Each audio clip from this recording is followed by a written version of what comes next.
국민 여러분 안녕하셨습니까? 저는 대한민국의 인도태평양 전략연구원 최수용이라고 합니다. 지금 나라가 몹시도 지금 혼란스럽다고 느껴지시죠? 여러 가지 문제점이 도처에서 지금 불거져 나오고 있습니다. 마치 독버섯이 솟아나는 것처럼 사회 곳곳이 지금 독버섯으로 전염이 되어 있고 그리고 스스로 무너져 내리는 듯한 정말로 그 한탄스러운 그 자괴감이 저절로 들 정도로 지금 나라가 혼란스러워져 가고 있습니다. 자, 그래서 앞으로 미국 친구들에게 보내는 편지의 일환으로 이러한 대한민국 한반도 현재를 어떻게 하면은 해결해 갈 수 있을까? 그런 대안들을 한 가지씩 준비를 해서 이미 4가지를 제가 영어와 국어 2가지로 동영상을 찍고 대본까지 올려서 세트로 해서 지금 저희 인도태평양 전략연구원 홈페이지에 올려놓고 있습니다.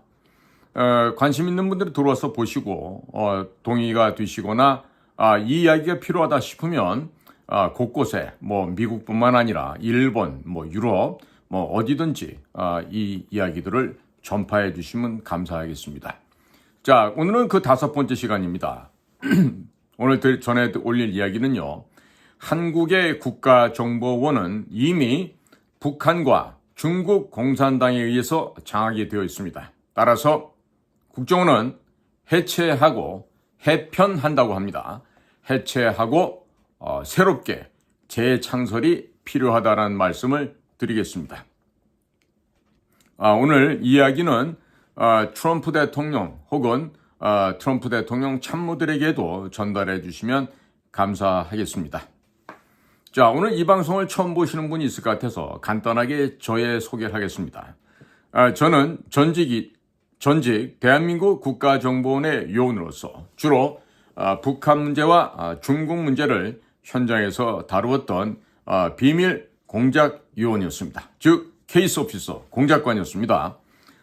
저는 서울대학교에서 중어중문학과를 학사로 졸업을 했고 한국외국어대학교에 있는 통역대학원에서 중국어 동시통역 석사 학위를 취득하였습니다.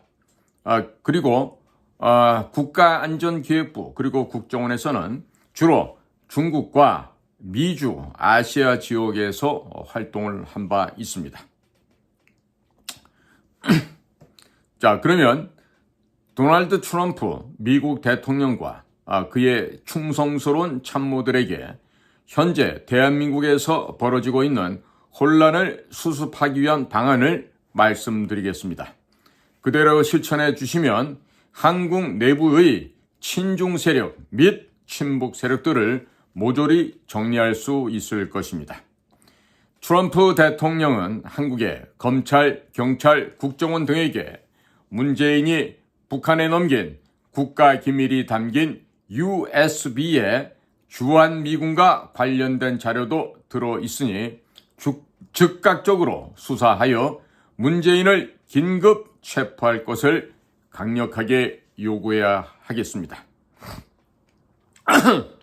대한민국의 모든 국가기밀이 담긴 USB를 문재인은 2018년 4월 27일 김정은에게 판문점 도보다리에서 넘겼고 이 사건을 모든 대한민국 국민들은 알고 있습니다.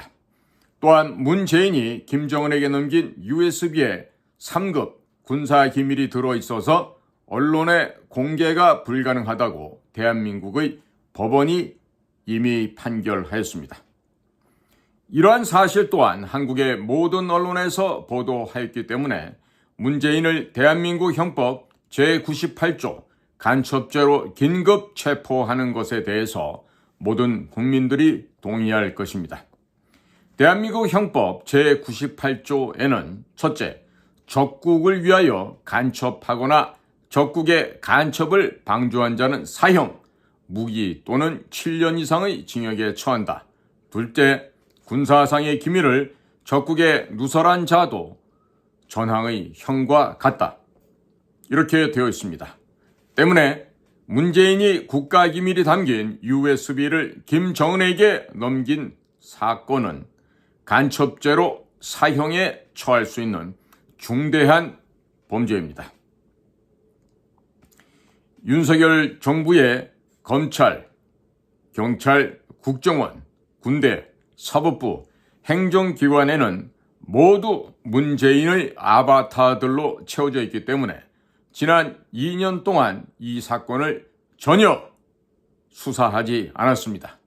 문재인이 김정은에게 넘긴 USB에는 주한미군 자료도 들어있으니 트럼프 대통령은 1월 20일 취임과 동시에 한국 정부에게 문재인을 북한 간첩 혐의로 체포할 것을 강력하게 요구하여야 하겠습니다. 문재인이 김정은에게 넘긴 USB에 주한미군 관련 자료들도 들어있는데 이런 자료들이 중국과 러시아, 이란 및 중동의 테러 단체들의 손에 들어갔다고 하면 중국군이 대만을 침공할 때 주한미군이 중국군에 의해서 괴멸적인 타격을 입을 수도 있게 될 것입니다. 미국은 반드시 이 사건의 수사를 한국 정부에 요청해야만 하겠습니다. 또 이 USB에는 한국의 원자력 발전소 관련 모든 자료와 한국산 무기 체계들과 관련된 자료들이 대거 들어가 있습니다. 이런 자료들이 중국과 러시아로 넘어가게 된다면 중국군과 러시아군의 핵무기 및 각종 미사일들이 더욱 첨단화되어서 미국을 공격하는 데 사용될 것입니다. 또 이 USB에는 한국의 은행 및 암호화폐 거래소들을 해킹할 수 있는 각종 소스 코드 등도 들어 있습니다. 북한과 중국은 이 자료를 바탕으로 한국의 금융기관에서 막대한 자금을 불법적으로 탈취하여 그들의 정권을 연장하는 데 사용할 수 있습니다. 도널드 J. 트럼프 대통령의 대중국 봉쇄망에 구멍을 낼 수도 있으니 철저하게 수사하여 사전에 차단할 필요가 있겠습니다.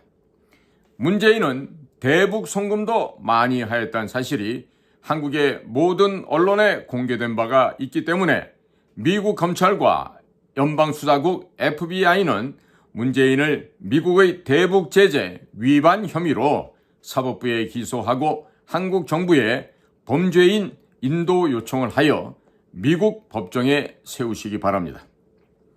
문재인의 아바타들로 채워진 한국의 검찰, 경찰, 국정원은 문재인의 대북 제재 위반 혐의를 제대로 수사할 가능성이 없습니다. 일단 문재인을 비롯한 대북 제재를 위반한 인사들을 모조리 미국의 수사당국이 수사해야만 조기에 성과를 거양할 수 있을 것입니다. 문재인과 가족들의 개인적인 비리 혐의를 검찰이 95%가량 이미 수사를 마쳤습니다만 검찰은 더 이상 수사하지 않고 시간만 질질 끌고 있습니다. 트럼프 대통령은 문재인의 개인 비리를 제대로 수사하여 빨리 구속시키라고 한국의 검찰에게 강력하게 요구할 필요가 있습니다. 문재인이 일단 구속이 되면 미국의 대북 제재 위반으로 미국의 검찰이 미국으로 압송하기가 쉬워질 것입니다. 현재 이재명의 각종 비리 혐의와 관련된 2건의 항소심 결과가 내년 2월 3월경에 나올 것인데 법정 구속이 확실한 상태입니다. 또한 이화영의 대북송금 대법원 최종 판결도 내년 2월 3월경이면 나올 예정입니다. 따라서 이재명 또한 대북 제재 위반으로 미국의 검찰과 FBI가 기소하고 범죄인 송환 요청을 한국 정부에게 강력하게 요구하여 미국 법정에 세울 필요가 있습니다. 이재명은 비질 그리피스가 만든 이더리움 암호화폐로 대북 송금을 한 혐의로 미국 뉴욕 남부검찰청에서 수사 중이었습니다. 이재명이 한국 사법당국에 의해 구속된 뒤 미국으로 압송하여 미국에서 대북 송금 관련하여 꼭 반드시 수사해 주시길 바랍니다. 더불어민주당 출신의 전직 당대표이자 대통령 역임한 문재인과 현직 더불어민주당 대표가 대북 제재 혐의로 미국의 법정에 서게 만들고 더불어민주당을 북한과 연결된 테러 단체로 지정하여 더불어민주당 자체에 대해서 세컨더리 보이콧 제재를 걸어주시기 바랍니다. 그렇게 되면 더불어민주당의 모든 당원들의 명단을 인터폴 및 미국 정부에 합법적으로 제공할 수 있게 됩니다. 국제 공조수사를 통해 한국 내에서 활동하고 있는 중국 및 북한과 연결된 테러리스트 범죄인들을 모두 체포할 수 있을 것입니다. 더불어민주당 당사는 현재 약 400억 원 가량 하고 그들이 보유하고 있는 현금도 대략 400억 원가량 된다 합니다. 더불어민주당 출신의 문재인과 현직 이재명이 미국과 유엔의 대북 제재 위반으로 체포되어 미국의 법정에 서게 되고 더불어민주당이 북한과 연계된 테러 단체로 지정이 되면 더불어민주당이 보유 중인 모든 자산을 동결시킬 수 있을 것입니다. 그리고 동결된 더불어민주당의 자산을 미국 사법당국이 회수하여 오토 원비어 가족들에게 보상금으로 지급하는 것이 가능하게 될 것입니다. 그리고 더불어민주당 당원들이 테러리스트로 전락하게 되면 그들이 미국에 숨겨놓은 각종 자산을 미국 사법당국이 압류할 수도 있을 것입니다. 김대중도 미국의 천문학적인 재산을 숨겨놓은 것으로 알려지고 있습니다. 김대중의 재산도 압류가 가능하게 될 것입니다. 이렇게 압류한 자산을 미 해군 함정 건조에 사용하면 될 것입니다. 지금까지는 북한 및 중국과 연결된 정당인 더불어민주당을 어떻게 테러 단체로 지정하여 해체할 수 있을 것인지에 대한 방법을 말씀드렸습니다. 지금부터는 한국 내 또 다른 북한 및 중국과 연결된 테러 조직이 있습니다. 바로 민주노총에 대해서 말씀드리겠습니다. 이들 또한 북한 및 중국 공산당과 연결된 테러 단체로 지정하여 주시고 이 회원들도 모두 테러리스트로 지정하여 주시기 바랍니다. 민주노총의 회원은 약 100만 명가량 되는데 그들이 매년 거두는 회비가 약 1,000억 원 이상이 됩니다.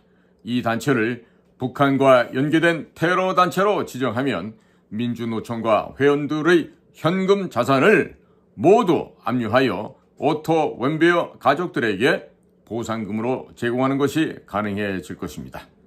또 1969년 4월 15일 일본 아즈키 주일미군의 미 해군 항공기지에서 출격했던 해군 전자정찰기 EC-121기가 북한군의 미사일에 맞아 격추되었습니다. 이 당시 순직한 유가족들에게도 보상금으로 지급해 주시기 바랍니다. 그리고 1968년 1월 23일 동해에서 북한 해군에게 납포된 푸에블로 승무원들과 그들의 가족들에게도 더불어민주당과 민주노총의 자산을 압류하여 보상을 해주시면 감사하겠습니다. 또 1976년 8월 18일 오전 10시 판문점에서 북한군의 도끼 만행 사건으로 의해 사망하고 부상당한 미군들에게도 이 자금으로 보상하여 주시기 바랍니다. 또한 6.25 한국전쟁 당시 참전하였다가 사망하거나 부상당하거나 실종당한 미군 병사들의 가족에게도 민주노총과 더불어민주당의 자산을 압류하여 보상해 주시면 감사하겠습니다. 당시 178만 9천 명의 미군 병사가 참전하였는데 현재는 약 30만 명이 살아계십니다. 한국전 참전 용사들에게도 민주노총과 더불어민주당의 자산을 압류하여 보상해 주시면 감사하겠습니다. 한국에서 민주노총, 더불어민주당, 진보당 이 세 단체를 북한과 연결된 단체로 테러 단체로 지정을 하고 그들의 자산을 모두 압류해버리면 한국에서 친중, 친북 세력의 약 80%는 사라지게 될 것입니다. 한국에서 친중 세력 및 친북 세력을 한꺼번에 정리하는 것은 매우 간단한 일입니다. 문재인과 이재명을 미국 및 유엔의 대북제재 위반으로 처벌하고 이들과 연결된 민주노총과 더불어민주당을 북한과 연계된 국제 테러 단체로 지정한 뒤 이 단체와 회원들의 모든 자산을 동결해버리면 끝나는 일입니다. 도널드 트럼프 대통령은 10분이면 충분히 해결할 수 있는 문제입니다. 대한민국에서 가장 큰 북한 및 중국 공산당과 연계된 테러 단체인 민주노총의 역사와 그들이 지난 20년 동안 한국에서 어떤 활동을 했는지 말씀드리겠습니다. 1919년 9월 11일 중국 상하이에서 창립된 대한민국 임시정부 초대 대통령은 이승만 박사였습니다. 이승만 박사는 미국식 대통령 제도와 기독교를 기반으로 하는 자유민주주의 국가를 건국하기 위해서 철저하게 미국을 설득하는 외교 독립론을 강조했습니다. 반면 박헌영, 이동휘 등 러시아 레닌의 자금을 받는 독립운동가들은 공산주의 사회 건설을 위해서 일본과의 무장투쟁을 강조했습니다. 그 결과 대한민국 임시정부 초대 대통령이었던 이승만 박사는 1925년 러시아의 자금을 받은 공산주의자들에 의해서 탄핵당하였습니다. 대한민국 임시정부는 미국 프린스턴 대학교에서 국제정치학 박사학위를 취득한 이승만 대통령의 영향으로 초기에는 미국식 대통령 제도를 선택하였고 임시헌장 및 임시헌법에는 존 록의 통치론과 미국 헌법 정신이 그대로 녹아 있습니다. 대한민국 임시헌장과 임시헌법에는 종교의 자유와 같은 개인의 자유가 명문화되었습니다. 모든 국민은 법 앞에 평등하며 법에 의하지 않고서 처벌하지 못하게 되어 있었고 사람의 생명을 훼손하는 형벌은 모두 폐지되어야 한다고 되어 있었습니다. 그것뿐만 아니라 대한민국 임시헌장에 의하면 이 나라는 신의 의사에 따라 건국되었기 때문에 인류의 평화에 공헌하기 위하여 국제연맹에 가입해야 한다고 되어 있었습니다. 이승만 박사는 미국의 선교사인 아펜잘러 선교사가 설립한 배제 학당에서 공부하면서 영어와 미국식 교육을 배웠습니다. 또한 성경을 공부하였습니다.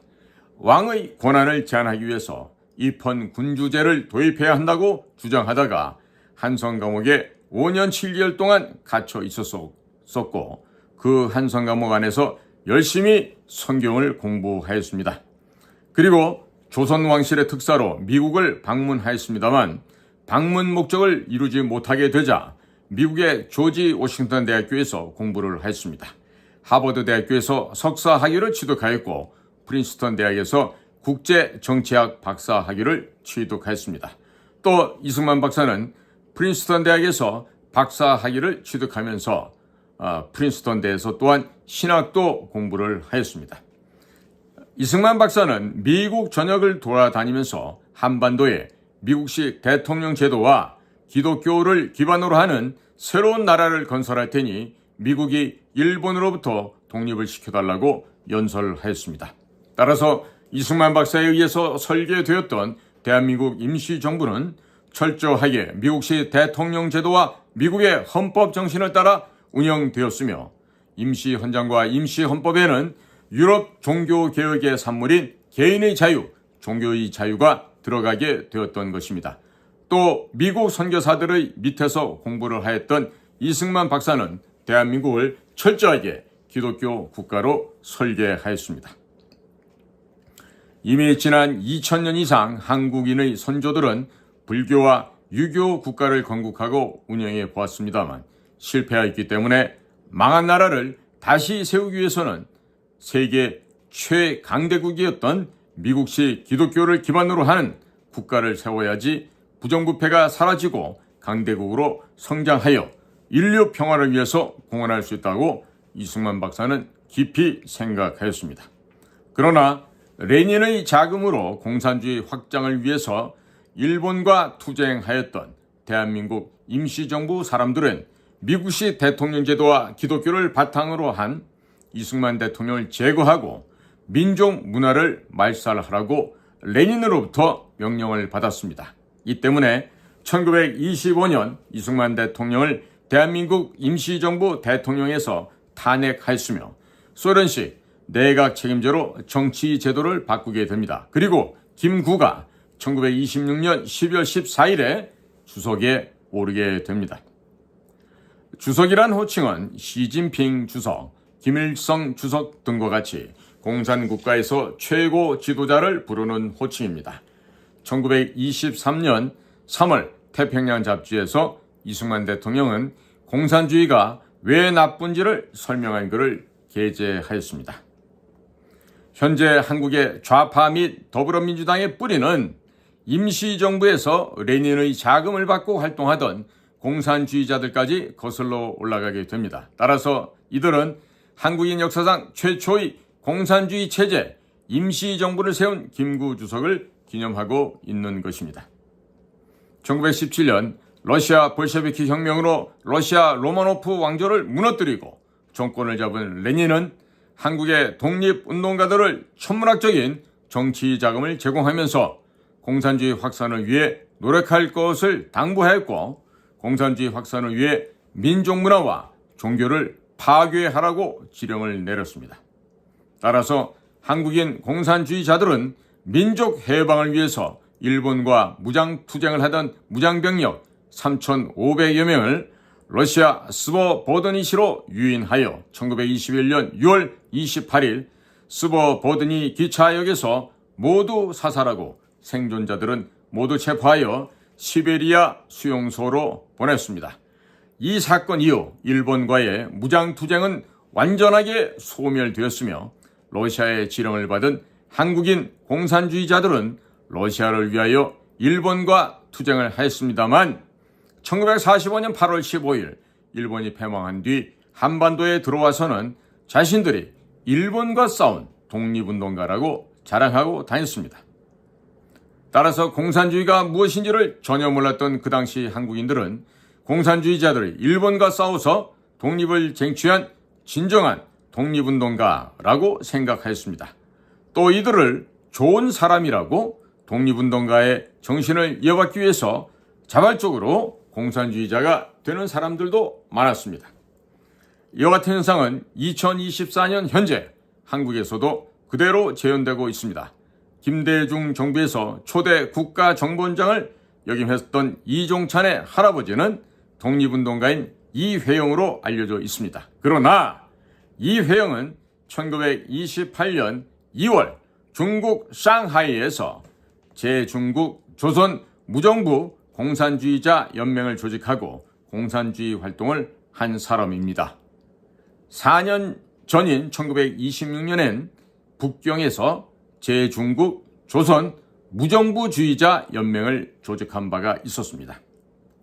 이회영은 모든 정치활동, 국가, 집권적 조직, 사유재산제도, 종교, 결혼제도, 가족제도 등을 폐지한 무정부 공산주의 사회를 건설하기 위해서 직접 선정과 폭력적 직접 행동을 해야 하며 자본주의 국가인 일본으로부터 한반도를 탈환한 뒤에 무정부 공산주의 사회를 건설해야 한다라고 주장하면서 탈환이라는 잡지까지 만들었던 인물입니다.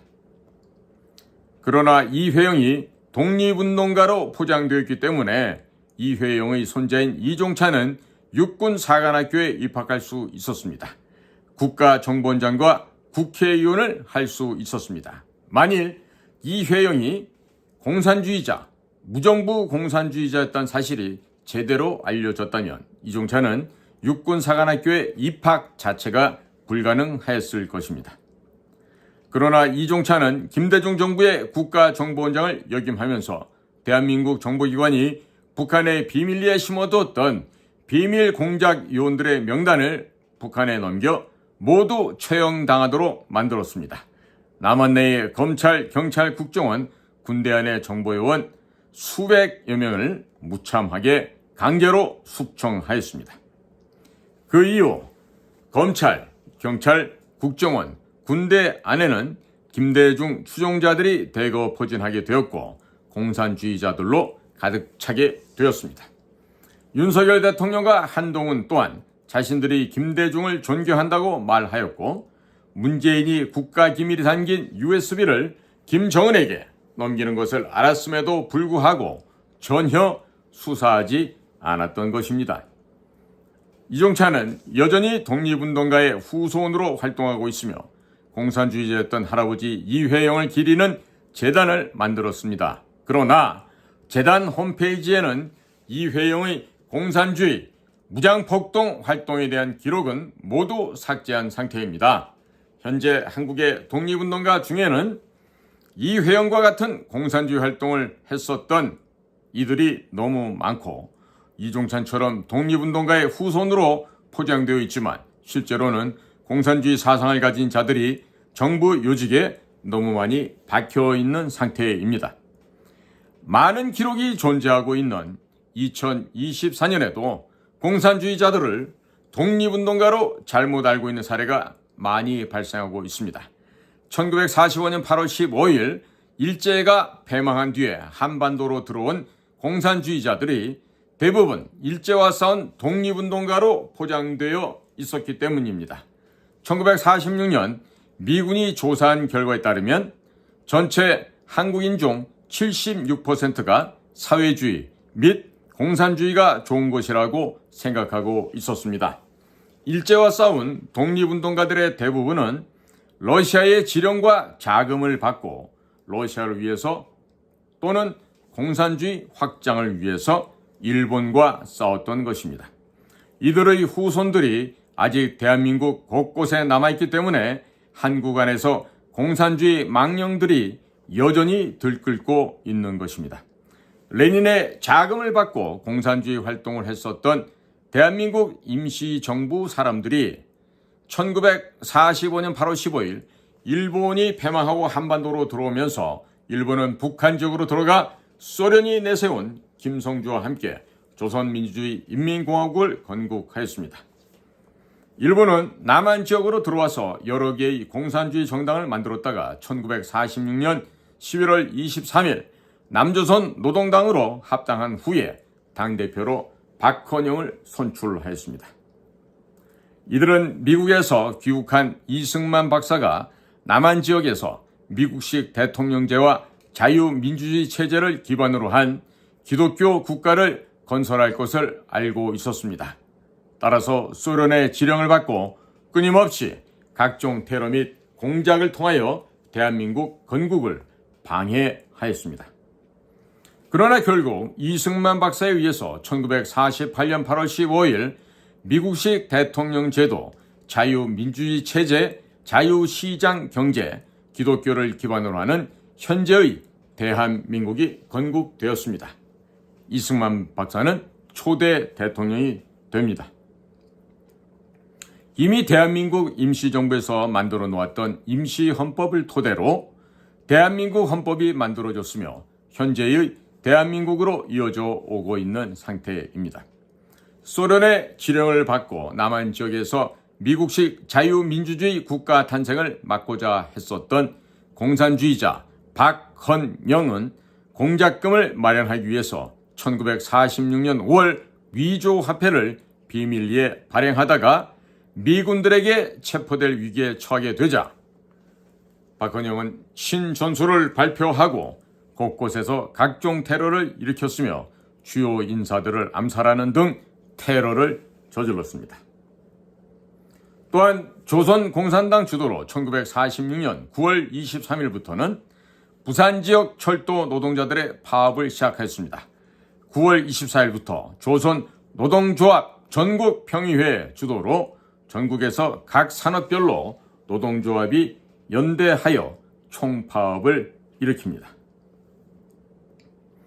조선노동당은 소련의 지령을 받고 1946년 10월 1일부터 대구에서 남한 내 공산주의자들을 총동원하여 폭동을 일으켰습니다. 이 폭동은 전국적으로 퍼져나가서 수천 명이 죽거나 실종되었고 부상을 당하였습니다.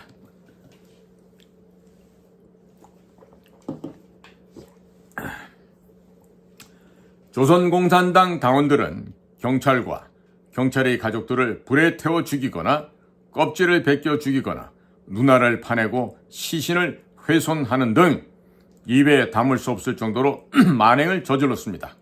경찰서의 무기고를 약탈하였고 각종 유언비어를 퍼뜨렸으며 폭동을 일으키기 위하여 대구의 한 병원에서 콜레라에 걸려 죽은 시신을 훔쳐서 도로 한복판에 가져다 놓고 경찰이 죽인 시신이라며 경찰을 때려 죽이자고 사람들을 선동하였습니다. 소련의 지령을 받고 공산주의자들이 일으킨 대구 10월 공산폭동은 1980년 5월 18일 전라남도 광주시에서 벌어졌던 김대중 내란 음모 사건과 폭동 패턴이 동일하였습니다. 소련의 지령을 받은 대구 10월 공산폭동이 있은 후인 1946년 11월 23일 한국 서울에서 조선공산당, 남조선신민당, 조선인민당 3당이 합당하여 공산주의 정당인 남조선 노동당을 만들고 당대표로 박헌영을 선출하였습니다.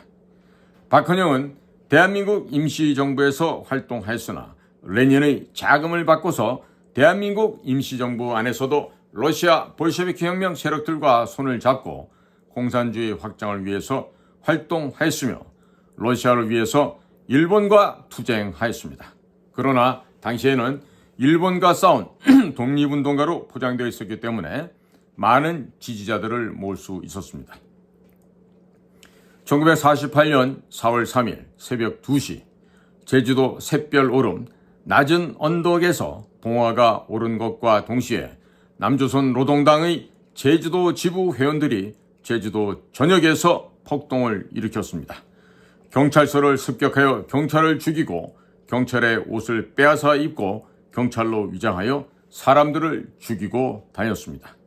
그리고 공산주의자들에 의한 폭동을 진압하기 위해 군부대 안에서도 남조선 노동당 당원들이 많았는데 이들이 지휘관을 죽이고 반란을 일으켰습니다. 제주도 전역에서 제주 도민들을 무참하게 죽이고 부녀자들을 겁탈하였습니다.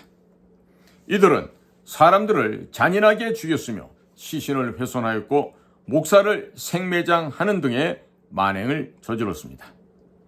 가짜 김일성인 김성주의 지령을 받은 제주도의 공산주의자들이 제주도 전역에서 폭동을 일으킨 이유는 1948년 5월 10일 유엔이 승인한 국회의원 선거를 방해하기 위함이었습니다.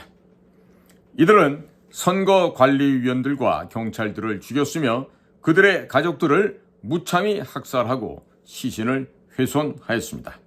당시 폭동을 주동하였던 사령관 김달삼은 투표용지 약 5만여 장을 탈취하여 북한으로 올라가서 북한에서 국회의원이 되었습니다.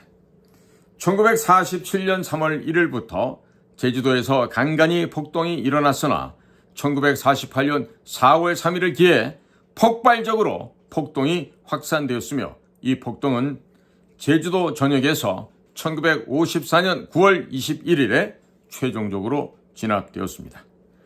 제주도 4.3 공산폭동을 진압하기 위해서 여수에 주둔하고 있었던 조선국방경비대 제14연대를 출동시키려고 하자 국군 제14연대 소속으로 있었던 남조선 노동당 당원들이 1948년 10월 19일 반란을 일으키고 여수와 순천 일대에서 또 폭동을 일으켰습니다.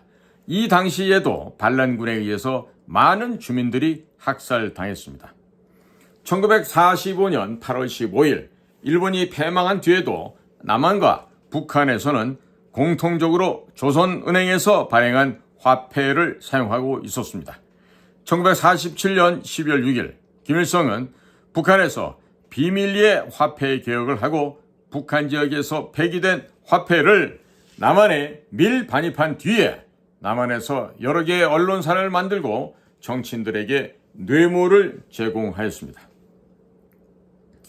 이 업무를 담당한 사람이 중국 공산당원이었던 성시백으로서 김일성의 지령을 받고 남한에서 독립운동가로 행세하면서 활동했습니다. 1948년 2월 남북 무역이 금지될 때까지 성시백은 56차례에 걸쳐서 명태 등과 같은 물자를 반입하여 당시 금액으로는 1억 원이 넘는 정치 공작 자금을 만들었습니다.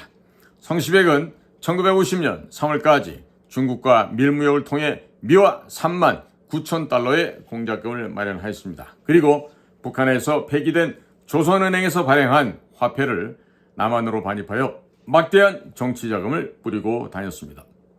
간첩 성시백은 김일성의 지시를 받고 조선중앙일보와 우리신문 등 여러 개의 언론사를 만들고 많은 수의 시민단체들을 만들어서 남한 지역에서 여론공작을 하였습니다.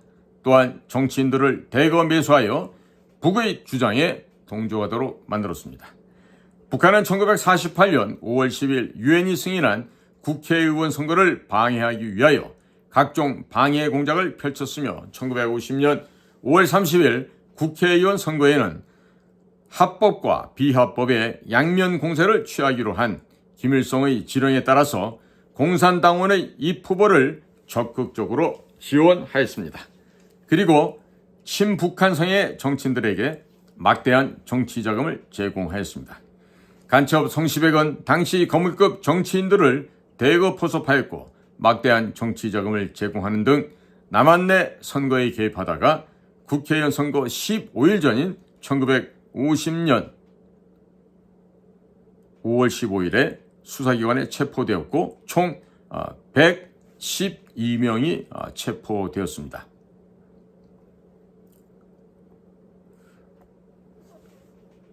대한민국의 국회의원 선거에는 1948년부터 북한이 항상 개입을 하였고 현재도 북한의 지령을 받고 있는 더불어민주당과 진보당의 정치인들이 합법적으로 국회에 입성하여 각종 기밀을 북한과 중국으로 넘기고 있습니다.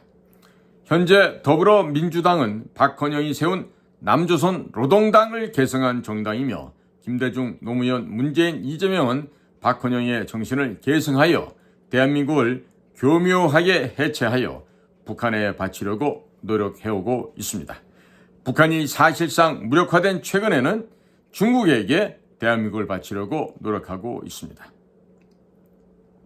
윤석열 대통령과 한동훈은 김대중 정신을 이어받겠다고 말하였으나 김대중 정신이란 말의 정확한 의미는 대한민국을 해체하여 공산주의 사회를 건설하겠다는 의미입니다. 윤석열과 한동훈은 검사 시절 경찰, 국정원, 군 정보기관 요원들 1000여 명을 각종 혐의로 수사하였고 약 200여 명을 구속시켜서 대한민국의 안보기관을 모두 해체했던 장본인들입니다. 그 뒤 그 자리에 모두 문재인이 공산주의자들을 임명하였습니다. 2016년 8월 15일 중국 공산당 기관지 인민일보에서 사드 배치를 허용한 박근혜 대통령을 탄핵시키라고 지령이 내려오게 됩니다. 이렇게 되자 검사 윤석열과 한동훈은 박근혜 대통령에게도 누명을 씌우고 구속시켰고 대법관들도 대거 구속시켜 사법부에 모두 문재인의 아바타들을 임명할 수 있도록 만들었습니다. 또한 검사 윤석열과 검사 한동훈은 이재용 삼성 회장을 구속시키고 지난 9년 동안 각종 혐의로 법정에 끌고 다니면서 삼성이 제대로 투자를 하지 못하도록 방해해 왔습니다. 삼성의 주가가 폭락하도록 만들었는데 삼성이 망하게 되면 삼성의 첨단 반도체 기술 및 전자기술과 해외 시장을 합법적으로 중국 기업들에게 넘겨줄 수 있게 될 것입니다. 노동조합으로 포장되어 있는 민주노총은 1946년 9월 24일부터 조선노동조합 전국평의회 주도로 전국에서 각 산업별로 노동조합이 연대하여 총파업을 일으킨 것과 대구 10월 공산폭동을 기념하기 위하여 매년 9월과 10월에 전국적으로 대규모 반정부 투쟁을 해오고 있습니다. 민주노총은 소련과 조선노동당의 지령을 받고 움직였던 조선노동조합 전국평의회가 모태이며 현재에도 전국적으로 반미집회, 반일집회, 친중집회, 친북한 집회, 반정부 집회를 하거나 폭력 테러를 하는 등의 테러 활동을 하고 있습니다. 과거에는 민주노총에게 북한에서 지령이 내려왔다면 최근에는 북한과 중국 공산당으로부터 지령을 받고 있습니다. 미국 정보당국이 더불어민주당과 민주노총의 성격에 대해서 제대로 파악하기 위해서는 조선공산당, 남조선노동당, 조선노동조합, 전국평의회 등의 활동을 면밀하게 분석하며 이들의 실체를 잘 알 수 있을 것입니다. 또 문재인과 이재명의 실체를 알고자 한다면 박헌영에 대해서 정밀하게 분석하면 되겠습니다. 민주노총이 정당을 만든 것이 더불어민주당이며 민주노총 회원들이 약 100만 명가량 되는데 민주노총 회원 대부분이 더불어민주당 당원이거나 지지자입니다. 민주노총 안에는 공무원 노동조합 및 공공기관 노동조합도 포함되어 있으며 한국의 모든 선거를 관리하는 중앙선거관리위원회 직원들도 민주노총에 대거 가입되어 있는 것으로 알려지고 있습니다. 민주노총은 북한 및 중국 공산당과 깊숙하게 연결이 되어 있습니다. 현재 중국 중앙선거관리위원회 직원들 중에는 한국인 이름이 아닌 중국인 이름이 대거 발견이 되어 국민들이 진상규명을 요구하게 되었습니다. 이런 요구가 있자 중앙선거관리위원회는 최근에 부정선거에 대해서 추적하거나 발표하면 처벌하는 법을 만들려고 했습니다. 그렇지만 국민들의 저항에 부딪혀서 포기하였습니다. 한국의 대표적인 방송국인 MBC, KBS, SBS, YTN, 연합뉴스 및 각종 신문사의 기자들이 민주노총 산하단체인 민주언론인 시민연합에 가입되어 있습니다. 따라서 대부분 한국 언론사의 논조는 북한과 중국 공산당이 지령을 받는 민주노총에 의해서 정해지고 있습니다. 그래서 도널드 J. 트럼프 대통령에 대해서는 악의적인 보도를 하면서 한미 동맹을 이간질하고 있습니다. 최근 ABC 미국의 방송사가 금융치료 받는 거 보셨죠? 10억 달러 내야 될 거를 지금 1,500만 불로 해서 합의를 봤지만 앞으로 계속 이렇게 될 겁니다. 아마도 한국 언론들도 미국의 도널드 트럼프 쪽으로부터 이런 악의적인 보도에 대한 금융치료를 받을 날이 멀지 않았을 것으로 생각이 됩니다. 따라서 도널드 J. 트럼프 대통령은 한국의 민주노총을 북한과 연결되어 있는 테러단체로 지정해 주시고 민주노총 관련 은행 통장을 압류하여 그들의 자금을 압류해 주시길 바랍니다. 또 도널드 J. 트럼프 대통령께서는 MBC 방송국이 이동식 미사일 관제탑으로 사용될 수 있기 때문에 전략물자로 지정되어 있던 위성 방송 차량을 지난 2018년 평창올림픽 기념 문화공연을 중계한다고 하면서 북한 평야에 가지고 갔습니다. 가지고 갔다가 평야에 두고 왔다는 소문이 돌고 있으니 이를 조사해 주시고 이 소문이 사실로 확인될 경우 MBC 방송국에 대북제재 위반으로 폐쇄하여 주시길 바랍니다. 또한 MBC 방송국을 북한과 연계된 테러단체로 지정해 주시길 바랍니다. 이미 미국 정보기관이 수사하여 많은 자료를 확보한 것으로 알려져 있으니 알아보시면 금방 결과를 아실 수 있을 것입니다. 민주노총 인터넷 홈페이지에 게재된 선언문은 아래와 같습니다. 북한 사회주의 헌법에 나오는 용어들이 대거 등장하기 때문에 정상적인 노동조합이라고 보기 어렵습니다. 북한의 지령을 받는 테러단체입니다.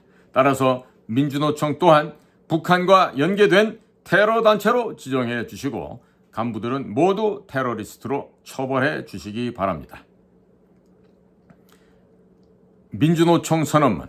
생산의 주역이며 사회개혁과 역사 발전의 주체인 우리는 100여 년에 걸친 선배 노동자들의 불굴의 투쟁과 87년 노동자 대투쟁 이후 거대한 흐름으로 자리잡은 민주노조운동의 성과를 계승하여 자주적이고 민주적인 노동조합의 전국 중앙조직인 전국민주노동조합 총연맹을 결성한다. 우리는 민주노총의 깃발을 높이 들고 자주 민주통일연대의 원칙 아래 뜨거운 동지애로 굳게 뭉쳐 노동자의 정치, 경제, 사회적 지위를 향상하고 전체 국민의 삶의 질을 개선하여 인간의 존엄성과 평등을 보장하는 통일조국, 민주사회 건설의 그날까지 힘차게 투쟁할 것을 선언한다. 민주노총 선언문에 등장하는 우리는 100여 년에 걸친 선배 노동자들의 불굴의 투쟁과는 1917년 러시아 볼셰비키 공산주의 혁명을 의미합니다. 또한 민주노총 선언문에 등장하는 자주, 민주, 통일, 연대 이와 같은 단어들은 북한 사회주의 헌법에 나오는 용어들입니다. 또 민주노총 선언문에 등장하는 통일조국이란 단어는 북한 사회주의 헌법에 나오는 용어입니다.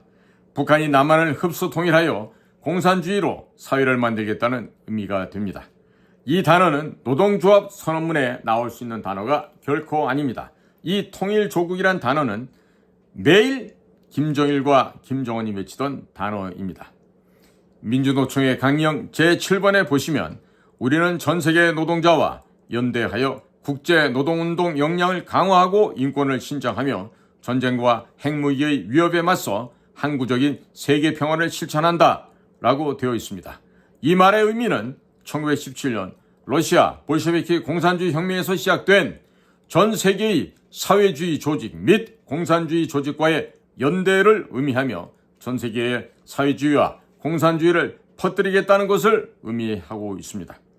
이 강령 제7번에 보면 전쟁과 핵무기 위협에 맞서 항구적인 세계 평화를 실현한다 라고 되어 있는데 노동조합과 아무런 상관이 없는 문장입니다.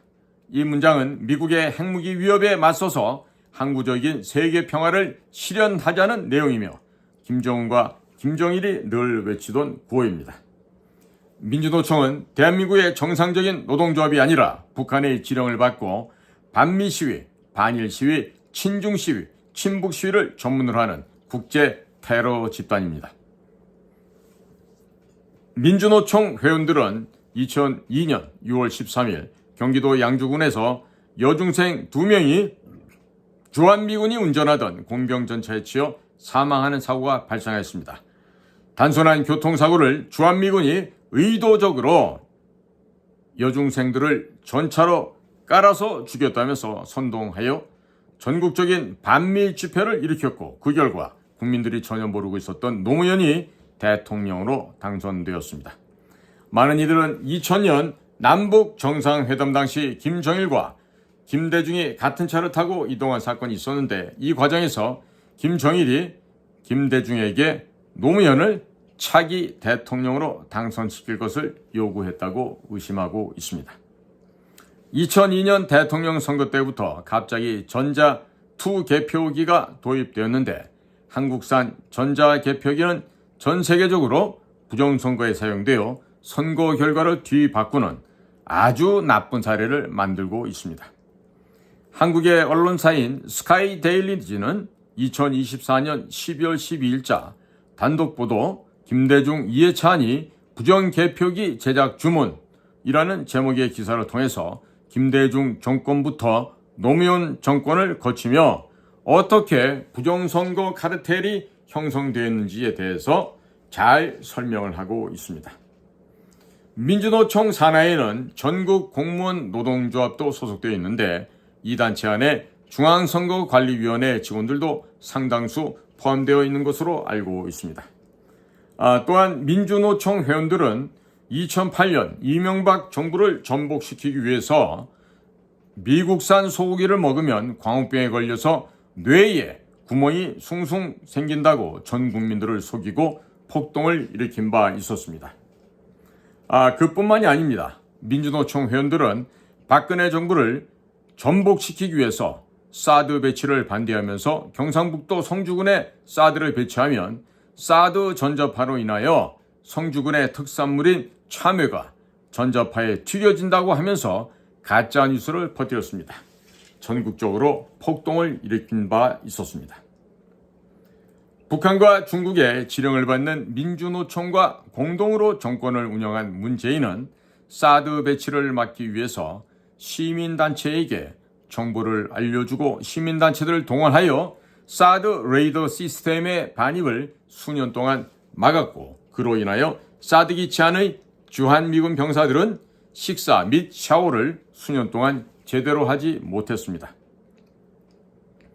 반미 시위를 주도하는 시민단체들을 보면 회원들이 대부분 민주노총 회원들이기 때문에 민주노총이 북한과 중국의 지령을 수행하기 위해서 시민단체를 수천 개 만들어서 운영하고 있다고 생각하시면 되겠습니다. 문재인 정부 청와대 인사들은 사드 미사일 교체 작전명 그리고 작전 일시, 작전 내용 등 사드 배치 관련한 민감한 2급 군사 기밀을 주한 중국 대사관 소속 국방부관에게 넘겨준 혐의가 감사안에 의해서 발각되었습니다. 검찰에서 문재인 정권의 정의용 국가안보실장, 서주석 안보실 1차장, 정경두 국방장관, 이기현 현재 더불어민주당 국회의원, 청와대 비서관 등 총 8명에 대한 수사를 진행하고 있습니다.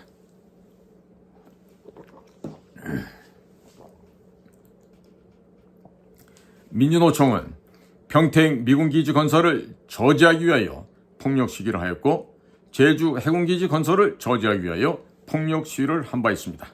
이명박 정부 당시에는 제주 해군기지 건설을 저지하고 북한을 위협하는 한국 해군의 상륙함 건조를 방해하기 위해서 부산시 영도구에 있는 한진중공업을 장기간 불법으로 점령하였고 이 지역을 해방구로 만드는 등 테러 행위를 한 바가 있었습니다.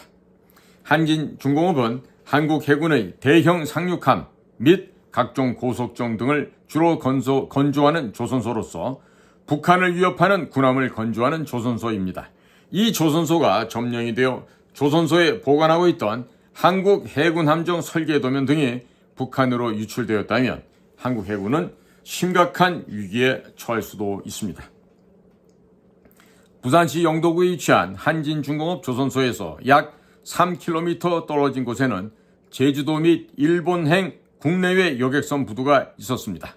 민주노총 회원들은 한진중공업을 장악하고 진지를 구축한 다음 여객선을 타고 제주도로 이동하여 제주 해군기지 건설을 방해하는 각종 불법 폭력 시위를 한 바 있었습니다.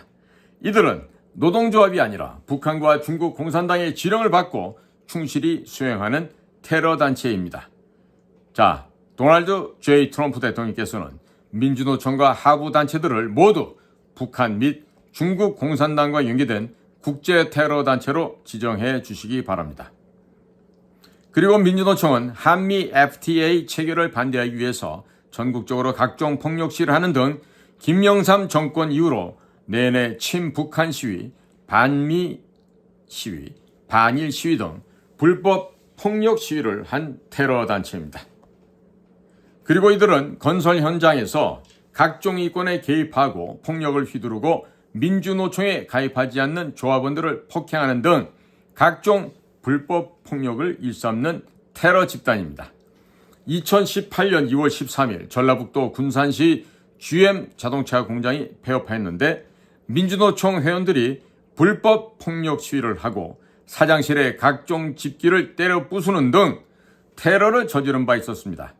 북한과 중국 공산당의 지령을 받는 테러단체 민주노총을 비호하고 처벌하지 못하도록 방해하는 자들이 문재인, 이재명과 더불어민주당 정치인들입니다.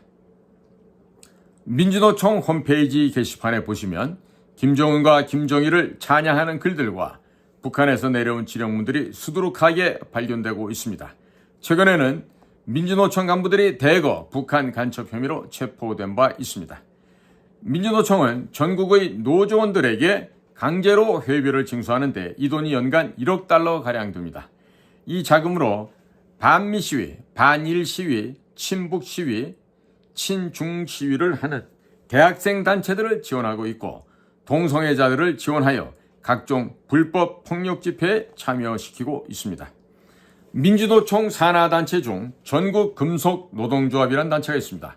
이 단체는 대한민국의 모든 반미 시위, 반일 시위, 친중 시위, 친북 시위에 등장하는 시위 전문 부대입니다. 이 단체는 노동조합으로 위장되어 있지만 이 단체 홈페이지에 게시되어 있는 강령을 보면 아래와 같은 문장이 나타납니다. 국제연대.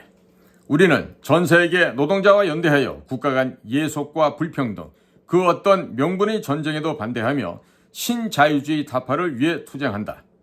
이 문장은 1917년 러시아 볼셰비키 공산주의 혁명에서 파생된 국제 공산주의 조직과 연대하겠다는 의미입니다. 또 이 단체 홈페이지에 게시되어 있는 강령을 보면 아래와 같은 문장이 있습니다.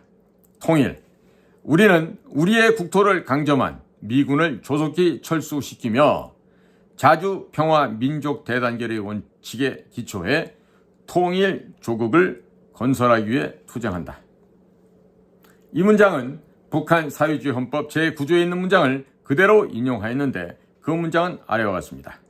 제9조 조선민주주의 인민공화국은 북반부에서 인민정권을 강화하고 사상, 기술, 문화의 3대 혁명을 힘있게 벌려 사회주의의 완전한 승리를 이룩하며 자주 평화통일 민족대단결 원칙에서 조국 통일을 실현하기 위해 투쟁한다.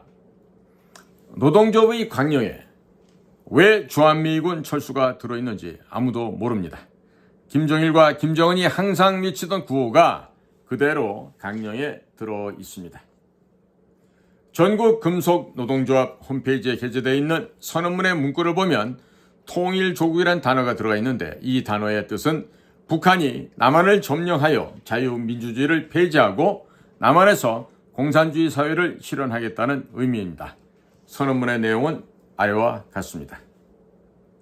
우리 금속노동자는 인간의 존엄성과 평등한 삶을 지키기 위해 예속과 차별, 빈곤의 확산을 가져오는 신자유주의 자본의 세계화에 맞서 전 세계 노동자와 연대해 투쟁할 것이며 이 땅의 민중 진보 세력과 국권이 연대하여 노동자 민중이 주인이 되는 사회, 억압과 차별이 철폐된 평등한 사회, 남북이 하나 된 통일조국 건설에 앞장설 것이다.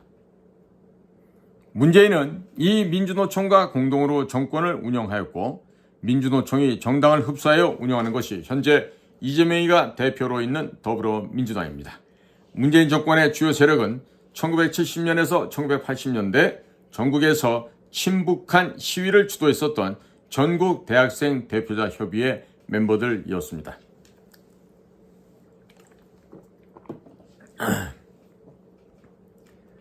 문재인 정권의 핵심 세력이었던 전국 대학생 대표자 협의회 멤버들은 1990년대에 전국에서 친북한 시위를 주도했던 한국대학생 총학생회 연합 멤버들에게 각종 폭력 테러를 지시하고 그들을 감옥에 보낸 뒤에 중앙정치 권력과 지방정치 권력을 모두 독식하고 막대한 이권 사업을 독차지하며 권력과 부를 쌓았습니다만 10년 후배인 한국대학 총학생회 연합 멤버들에게는 아무것도 나눠주지 않았습니다. 따라서 한국대학 총학생회 연합 멤버들은 한국에서 위원정당으로 해산된 통합진보당 멤버들을 모두 규합한 뒤에 성남시장이었던 이재명과 손을 잡고 성남시의 각종 이권에 개입하여 불법으로 막대한 정치자금을 끌어모았습니다. 한국대학 총학생회 연합 멤버들은 불법적으로 모은 막대한 자금을 동원하여 더불어민주당 의원들을 매수하고 당을 장악한 뒤 이재명을 더불어민주당의 대표로 만들었으며 지난번 대선에서 대통령 후보로 이재명을 세우는 데 성공하였습니다. 더불어민주당을 장악한 이재명과 한국대학 총학생회 연합 멤버들은 막대한 자금을 동원하여 문재인이 장악하고 있었던 민주노총에 자신들의 아바타들을 임명하여 민주노총을 또한 장악하였습니다. 이재명과 한국대학 총학생회 연합 멤버들은 자신들을 무시하고 철저하게 이용해먹고 버린 전국 대학생 대표자 협의회 멤버들과 문재인에게 복수의 칼날을 갈고 있었습니다.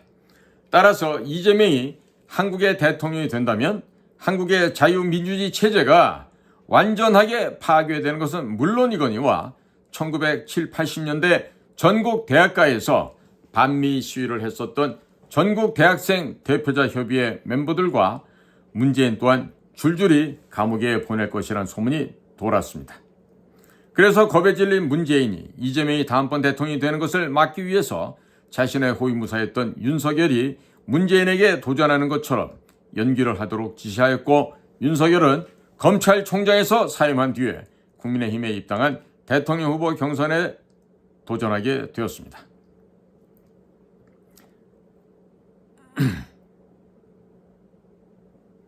많은 보수적인 국민들은 검찰총장이었던 윤석열이 문재인과 사이가 좋지 않자 문재인과 더불어민주당의 친북한 세력들을 모두 제거할 것이라고 굳게 믿고 그를 지지했습니다. 그러나 지지 세력이 부족하자 문재인은 자신의 팬클럽이었던 깨어있는 시민연대 회원들을 대거 민주당에서 탈당시킨 다음 국민의힘에 입당시켜 윤석열 후보를 지원하도록 만들었습니다.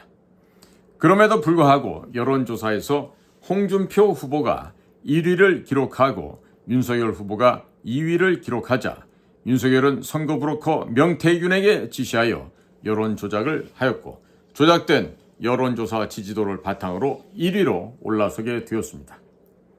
선거 브로커 명태균이 우연한 기회에 검찰에 체포되었는데 그의 휴대폰을 조사하던 중에 윤석열 대통령 및 그의 부인인 김건희와 명태균이 주고받은 대화 내용이 모두 발견이 되었고 검찰이 윤석열 대통령 여론조작에 대해서 수사에 착수하였습니다. 검찰은 선거 브로커 명태균으로부터 휴대폰 3대와 USB 1개를 압수하여 현재 분석 중인데 내년 1월 중이면 분석 결과가 나올 예정이라고 합니다. 또 윤석열의 부인 김건희가 선거 브로커 명태균에게 돈을 주고 국회의원 후보 선발에도 관여했던 것도 드러나서 검찰의 수사가 함께 진행되고 있습니다. 국민의힘 정치인들 중 상당수가 명태균에게 돈을 주고 여론 조작을 통하여 1위 후보자를 끌어내리고 자신들이 1위로 올라간 사건에 대해서 작년 10월부터 검찰에서 수사를 시작하였습니다. 이재명은 윤석열 대통령의 약점을 잡고 검찰을 압박하여 수사를 촉구하였습니다. 이재명은 내년 1, 2월 중에 각종 혐의로 구속될 처지였고 윤석열 대통령 또한 내년 1월이면 지지율이 10% 미만으로 떨어져 더 이상 대통령직 수행이 불가능한 상태였습니다. 그리고 윤석열 대통령의 부인 김건희는 선거법 위반 및 정치자금법 위반 등의 혐의로 구속될 위기에 처해 있었습니다. 만일 윤석열 대통령의 부인 김건희가 구속된다면 윤석열 대통령 또한 탄핵이 될 운명이었습니다. 그 다음은 의료정책 실패 및 선거 개입 등의 각종 비리 혐의로 구속이 불가피한 상황이었습니다. 그러자 겁에 질린 윤석열 대통령이 갑자기 12월 3일 저녁에 비상계엄을 선포하면서 현재 상태가 되어버린 것입니다. 미국 정보기관이 현재 일어나고 있는 한국에서의 공산주의 확산을 이해하고자 한다면 1917년 러시아 볼셰비키 혁명과 한국인 독립운동가들이 어떻게 연결이 되어 있으며 그들의 후손들이 현재 어떤 위치에 있는지 대해서 자세하게 알아야 하겠습니다. 그뿐만이 아닙니다. 남조선 노동당과 박헌영 그리고 1946년 10월 대구 공산폭동을 일으켰던 조선 노동조합 전국평의회의 활동을 분석해야만 합니다. 이들이 일으킨 1946년 대구 10월 공산폭동의 모델은 그대로 1980년 5월 18일 광주에서 벌어졌던 폭동의 모델이 됩니다.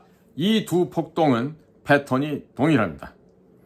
1980년 5월 18일 광주에서 폭동이 시작된 다음 6월 21일에 충남 서산 앞바다에서 북한으로 올라가던 간첩선을 해군이 교전하여 격침시킨 바 있었습니다. 이때 북한은 간첩선을 엄호하기 위해서 미국이 12대를 출격시켰고 북한 군함 5척을 파견하여 북방 한계선을 넘어 남하한 사건이 있었습니다. 대한민국에서 일어나는 모든 부정선거와 각종 반미 시위의 원인은 북한과 중국에 있습니다. 이미 국민의힘은 2009년 북경까지 찾아가서 중국 공산당과 업무 교류 협약을 맺었습니다. 더불어민주당의 민주연구원은 2019년에 북경까지 찾아가서 중국 공산당 당교와 업무 교류 협약을 맺었습니다. 따라서 현재 대한민국의 모든 정당은 북한과 중국의 하수인들로 구성이 되어 있습니다. 문재인이 거액의 정치 자금을 풀어서 자신의 호위무사였던 윤석열과 한동훈을 국민의힘의 대통령으로 만들고 당대표로 만들었습니다. 윤석열과 한동훈은 김대중 정신을 이어받겠다고 했습니다. 북한의 개입이 의심되는 1980년 5월 18일 광주에서 일어났던 폭동의 정신을 헌법 전문에 넣겠다고 말하였습니다. 윤석열 대통령은 2년 반 동안 대한민국 군대를 완전히 박살내어 직업군인 약 2만 명이 군대를 떠나도록 만들었습니다. 그리고 그는 의도적으로 대한민국 최고의 의료 시스템을 붕괴시켰습니다. 또 그는 과학 연구개발 자금을 30%나 삭감하여 각종 첨단 연구도 못하도록 막아버렸습니다. 이러한 모든 행위를 2024년 4월 국회의원 선거를 앞두고 시행하였고 의도적으로 선거에서 패배하였습니다. 그리고 지난 2년 반 동안 김정은에게 군사 기밀을 넘긴 문재인에 대해서 수사하지 못하도록 막았습니다. 한동훈 또한 이재명의 이더리움 암호화폐 대부 송금을 수사하지 않았고 문재인의 간첩죄를 수사하지 않았습니다. 따라서 도널드 J. 트럼프 대통령께서 중국 공산당을 박살내기 위해서는 선제적으로 중국과 북한의 하부 조직이자 테러 단체인 더불어민주당 그리고 민주노총을 북한과 연계된 테러 단체로 지정하시고 모든 자산을 동결할 필요가 있겠습니다. 그리고 더불어민주당의 당원들과 민주노총의 회원들을 모두 테러 단체 회원들로 지정하고 인터폴의 명단을 넘기도록 한국 정부를 압박하여 이들의 국제적인 활동을 원천적으로 차단하고 그들이 해외에 숨겨놓은 모든 자산도 몰수할 필요가 있겠습니다. 더불어민주당을 북한과 연결된 테러 단체로 지정하여 해산시킨 뒤에 트럼프 대통령이 믿을 만한 사람을 내세워서 새로운 정당을 만들도록 유도할 필요가 있습니다. 그리고 대한민국의 국가정보원에는 모든 요원들이 김대중이 심어놓은 사람들이기 때문에 해체하고 새로운 정보기관을 만들 필요가 있습니다. 새로운 정보기관을 만들 때에는 1917년 러시아 볼셰비키 혁명 때부터 내려오는 공산주의자들의 역사에 대해서 꿰뚫고 있으며 중국 현지 사정에 능통하면서 미국의 트럼프 행정부와 긴밀하게 연결이 되는 인물을 물색하여 새롭게 창설될 한국 내 정보기관의 수장으로 임명할 필요가 있습니다. 100년에 걸친 국제 공산주의 세력의 활동을 이해하지 못하면 새로운 정보기관을 만들어 보아야 아무런 소용이 없을 것입니다. 경찰청, 검찰청, 사법부 및 공무원 조직에 숨어있는 공산주의자들도 대거 색출하는 작업이 있어야 하겠습니다. 아주 복잡해 보이지만 더불어민주당 민주노총 2018년 평양에 방송 차량을 두고 온 MBC만 세컨더리 보이콧 제재를 걸어서 해체시켜 버린다면 80%는 해결될 것입니다. 경청해 주셔서 대단히 감사합니다. 저는 인도태평양 전략연구원 최수영입니다. 고맙습니다.